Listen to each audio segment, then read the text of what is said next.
Në Big Brother Kosova nuk ka asgjë më të rrezikshme se një derë gjysmë e hapur dhe një sekret i menduar i sigurt. Aty brenda, e vërteta ka këmbë të lehta. Ajo natë do të mbahet mend pikërisht për këtë, për një puthje të fshehur keq dhe për një zemër të thyer hapur. Alba nuk po kërkonte asgjë. Po ecte nëpër korridor me një qetësi të zakonshme, kur zërat e ulët nga këndi pranë dhomës së gjumit i tërhoqën vëmendjen. Aty pa atë që nuk ishte gati ta shite, Limin dhe Dolcen të afruar, në një puthje që nuk linte vend për keq kuptime. Koha i u ndal për disa sekonda. Në fytyrën e saj kaluan një herësh habia, dhimbja dhe inati. Ajo nuk ishte thjesht një skenë xhelozie, ishte momenti kur një iluzion u rrëzua për dhe. Me mua nuk ke më punë, i tha Limit me zë që i dridhej, por që mbante brenda një vendosmëri të ftohtë. Fjalët e saj u përplasën me muret e shtëpisë. Dolce u tërhoq e hutuar, ndërsa Limi mbeti pa tekst, sikur dikush t'i kishte hequr tokën poshtë këmbëve. Ai u përpoq të fliste, të shpjegonte, por asnjë shpjegim nuk mund ta fshinte atë që sytë e Albës kishin parë. Shpërthimi i saj ishte i ashpër, i drejtë për drejtë. Ajo e akuzoi për mungesë sinqeriteti, për lojë me ndjenjat, për dy fytyrësi. Fjalët i dilnin si dallgë të një pasnjëshme, jo nga dëshira për të poshtëruar, por nga dhimbja e një njeriu që ndihet i zëvendësuar. Shko dhe merru me zgjedhjet e tua, i tha ajo, duke e prerë çdo urë mes tyre. Banorët e tjerë u mblodhen të hutuar. Disa u përpoqën ta qetësonin, të tjerë vetëm vështronin në heshtje. Atmosfera u bë e rëndë, gati e papërballueshme. Kamera kapte çdo detaj, duart e Albës që dridheshin, sytë e Limit që shmangnin shikimin, Dolcen që rinte e ngrirë mes fajit dhe mbrojtjes. Limi u përpoq të fliste më vonë me të. I tha se gjërat kishin ndodhur shpejt, se nuk kishte dashur ta lëndonte, se ndjenjat brenda asaj shtëpie janë të ngatëruara. Por Alba nuk kërkonte analiza, kërkonte të vërtetën që nuk e kishte marrë në kohë. Duhej të ishe burr dhe të flisë. Je para se të veproje, ja ktheu ajo. Ky moment e ndau shtëpinë në dy pjesë. Disa e mbështetën Albën, duke e parë si viktimë të një loje emocionale. Të tjerë menduan se ajo reagoi ashpër nga xhelozia. Por askush nuk mund ta mohonte se aty kishte dhimbje reale. Dolce u përpoq të qëndronte larg konfliktit, por emri i saj ishte tashmë në qendër të stuhisë. Ajo tha se nuk kishte dashur të lëndonte askënd, se gjërat kishin rrjedhur pa plan. Megjithatë pesha e asaj puthjeje ishte bërë shumë e madhe. Netët pasuese u mbushën me heshtje të sikletshme. Alba u mbyll më shumë në vetvete, Limi ecte si hije duke kërkuar një mundësi për të rregulluar të parregullueshmen. Shtëpia humbi lehtësinë që kishte pasur. Kjo histori tregoi edhe një herë se në Big Brother ndjenjat nuk janë lojë. Një veprim i vetëm mund të rrëzojë ura që janë ndërtuar me javë. Alba nuk humbi vetëm një pëlqim, humbi besimin. Dhe besimi aty brenda është monedha më e shtrenjtë. Ndoshta koha do të qetësojë gjithçka, ndoshta jo. Në shtëpinë e Big Brother Kosova ndjenjat nuk lindin ngadalë si jashtë. Ato rriten me shpejtësinë e ditëve të mbyllura, të netëve pa gjumë dhe të kamerave që nuk falin asnjë dridhje qerpiku.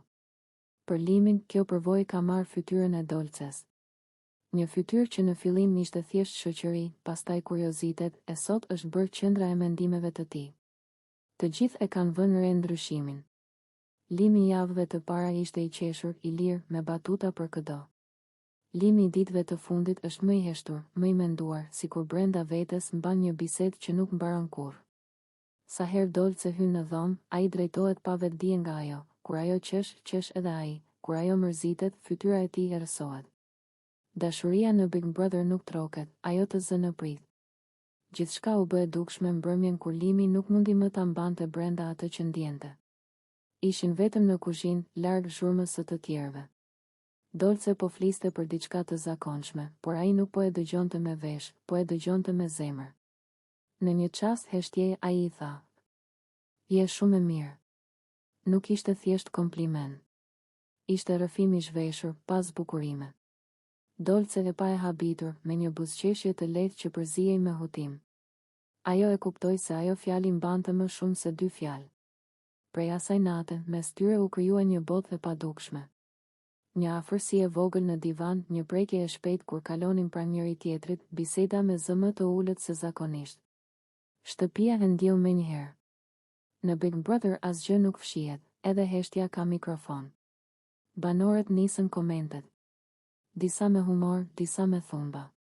Olta e vështroi Limin me atë buzëqeshjen e saj hetuese, Arditi hodhi batuta për dashurinë e re, ndërsa të tjerët vetëm bashkonin. Por askush nuk e dinte çfarë po ndodhte vërtet brenda tij. Sepse drama më e madhe nuk po luhej para kamerave, po luhej brenda shpirtit të Limin. Ai e donte pranë, por kishte frikë ta pranonte hapur. I trembej refuzimit, i trembej talljeve, i trembej faktit që ndjenja e tij mund të bëhej temë pri. Mei, në një bisedë me një nga djemt, ai tha: "Nuk kam ardhur këtu me ra në dashni, po më ndodhi pa më pyet." Kjo fjali ishte portreti i tij i vërtet. Dolce nga ana tjetër qëndronte në një vit të hollë. Ajo nuk e largoi, por as nuk i hapi plotësisht derën. E pëlqente vëmendjen e tij, sinqeritetin e thjesht prej djali pa maska, por e dinte se brenda asaj shtëpie ndjenjat rriten më shpejt se sa mund t'i mbajë njeriu. Netët u bën më të vështira për Limin. Ai e shite Dolcen duke folur me të tjerët dhe xhelozia i përvolonte kraharorin. Përpiqej ta fshite me shaka, por sytë e tradhtonin. Dashuria e bën njeriun të brisht, dhe ai po bëhej gjithnjë më i tejdukshëm. Një mbrëmje, teksa po rrinin në obor, Dolce i tha me gjysmë zëri: "Mos u lidhe kaq shumë me mua, Limi." Ato fjalë e goditën më fort se çdo debat. Ai buzëqeshi, bëri sikur nuk ishte asgjë, por atë natë fjeti vonë, duke vështruar tavanin dhe duke pyetur veten pse një ndjenjë kaq e bukur mund të dhemte kaq shumë. Publi. Shtëpia e Big Brother Kosova është një laborator emocionesh. Brenda atyre mureve njerëzit dashurohen shpejt, shkënjehen shpejt, krijojnë iluzione më shpejt se kudo tjetër. Por ajo që po ndodh rreth Klodit ka marrë për masa të pazakonta. Ai është bërë padashur protagonisti i një historie të përsëritur, 4 gra që i shprehin hapur pëlqimin, 4 rrëfime të ndryshme, 4 zemra që rrahin në drejtime të njëjta, dhe një burr që duket se shikon në një horizont krejt tjetër. E fundit që guxoi ta thotë me zë ishte Alba. Deri dje ajo e mbante pëlqimin në heshtje, mes batutave të vogla dhe shikimeve të ndrojtura. Por erdhi momenti kur fjala nuk mund të mbahej më brenda. Në një bisedë të qetë në obor, larg zhurmës së të tjerëve, Alba ja pranoi Klodit atë që shtëpia e kishte kuptuar prej ditësh. "Unë të shoh ndryshe nga të tjerët," i tha ajo me një zë që dridhej lehtë. Nuk ishte deklaratë e madhe romantike, nuk ishte sken filmi. Ishte rrëfim i thjesht, njerëzor, i një vajze që vendosi të mos fshihej më pas krenarisë. Por pesha e atyre fjalëve ishte e madhe, sepse Alba u bë e katërta femër në atë shtëpi që i shpreh Klodit dashurinë ose pëlqimin e hapur. Para saj kishin qenë të tjera, secila me mënyrën e vet, me stilin e vet, me shpresat e veta. Disa më të zjarta, disa më të përmbajtura, disa të mbështjella me humor. Por fundi kishte qenë i njëjtë. Klodi i dëgjonte me respekt, buzëqeshte, falenderonte dhe nuk jepte ato përgjigje që ato prisnin. Edhe me Albën ndodhi e njëjta gjë. Ai e pa në sy, i foli me butësi, por në fjalët e tij nuk kishte premtim. Kishte një mur të padukshëm, një distancë që nuk vinte nga ftohtësia, por nga një e vërtetë që Klodi nuk e thot hapur. Ai e ka mendjen diku tjetër. Kjo fjali është bërë refren në shtëpi. Banorët e përmendin mes tyre, publiku e dyshon, kamerat e kapin në momente heshtjeje kur ai duket larg, shumë larg nga realiteti i Big Brotherit. Askush nuk e di sakt ku është ajo diku tjetër. Mund të jetë një histori jashtë, një njeri i lëm pezull, një dashuri e vjetër, ose thjesht ideali që nuk po e gjen brenda këtyre mureve. Alba, megjithatë, guxoi. Dhe guximi i saj trazoi ekuilibrat. Pas rrëfimit të saj, shtëpia u mbush me pëshpërima. Vajzat e tjera që më parë kishin shprehur ndjenja për Klodin e pan me sy tjetër. Disa me mirëkuptim, disa me xhelozi të fshehur. Sepse të duash të njëjtin njeri në një hapësirë kaq të vogël është si të marrësh frym me radhë. Klodi u gjen sërish në qendër të një stuhje që nuk e kishte kërkuar. Ai nuk është tipi i lojtarit që përdor ndjenjat për strategji, por pikërisht kjo e bën situatën më të vështirë. Sepse refuzimi i tij nuk është i ashpër, është i heshtur, dhe heshtja ushqen shpresa të kota. Në një bisedë me një nga djemtë e shtëpisë, ai pranoi: "Nuk dua të lëndoj askën, por nuk mund të gënjej veten." Kjo fjali shpjegon gjithçka. Klodi nuk po kërkon dashuri në Big Brother. Ose ndoshta po kërkon një dashuri që nuk ka fytyrën e asnjërs prej tyre. Alba nga ana të Mes një puthjeje dhe një rrëfimi, nata kur Arditi trazoi zemrat e shtëpisë. Në Big Brother Kosova ka mbrëmje që kalojnë si gjithë të tjerat dhe ka mbrëmje që ndryshojnë historinë e brendshme të shtëpisë. Ajo natë filloi me muzikë, me të qeshura dhe me një kërcim të pafajshëm mes Arditit dhe Hygertës, por përfundoi me një puthje, me një fjalë të rëndë dhe me heshtje që flisnin më shumë se çdo britm. Kërcimi mes tyre lindi spontanisht. Muzika u ngrit, dritat u zbutën dhe Hygerta i u afrua Arditit me atë energjinë e saj të çiltër. Nuk kishte asgjë të llogaritur në fillim, vetëm dy njerëz që lëviznin në të njëjtin ritëm, duke qeshur me hapat e gabuar dhe duke u përpjekur të harronin presionin e lojës. Por kamera e Big Brother ka një sy që sheh edhe atë që vetë banorët nuk e pranojnë. Afërsia mes tyre u bë më e ngrohtë, duart u ndalën pak më gjatë se ç'duhej, shikimet u thelluan. Banorët e tjerë filluan t'i vëzhgonin me kurreshtje, disa me buzëqeshje, disa me dyshim. Dhe pastaj ndodhi ajo që askush nuk e priste. Në fund të kërcimit, Arditi u përkul lehtë dhe e puthi Hygertën në buzë. Një puthje e shpejtë, jo e zhurmshme, por mjaftueshëm e fortë për të ngrirë ajrin e dhomës. Disa duar trokitën, të tjerë mbetën pa fjalë. Hygerta u skuq, buzëqeshi me hutim, ndërsa Arditi u përpoq ta kalonte me humor.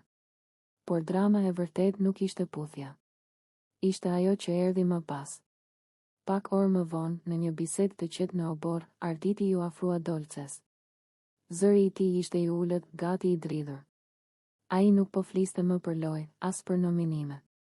Po fliste për diçka shumë më të thellë. Me kara menja me u martu, i tha ai. Fjalia ra mes tyre si një gur i rënë. Dolce e pa e habitur, me sy që kërkonin shpjegim. Nuk e dinte nëse ishte rrëfim, provokim apo një e vërtetë e dal nga ndonjë cep i fshehur i zemrës së tij. Arditi nisi të fliste për ndjenjat të ngatëruara, për dëshirën për stabilitet, për faktin se brenda asaj shtëpie njeriu fillon të ëndërrojë gjëra që jashtë nuk do t'i mendonte kur. Ai nuk përmendi emra, por të gjithë e kuptuan se fjalët e tij lidheshin me Hygertën dhe me atë puthje që ende qëndronte pezull mbi shtëpi. Dolce e dëgjoi në heshtje. Në fytyrën e saj kaluan shumë emocione, habi, xhelozi e fshehtë, ndoshta edhe zhgënjim. Raporti i tyre prej javësh kishte qenë i paqartë, i mbushur me sinjale të përziera. Dhe tani, Arditi po i tregonte se në mendjen e tij kishte shkuar deri te martesa, një hap që te i kalonte çdo pritshmëri të lojës. Lajmi u përhap shpejt mes banorëve. Shtëpia u nda në kampe të padukshme. Disa e pan Arditin si romantik që guxoi të flasë me zemër të hapur.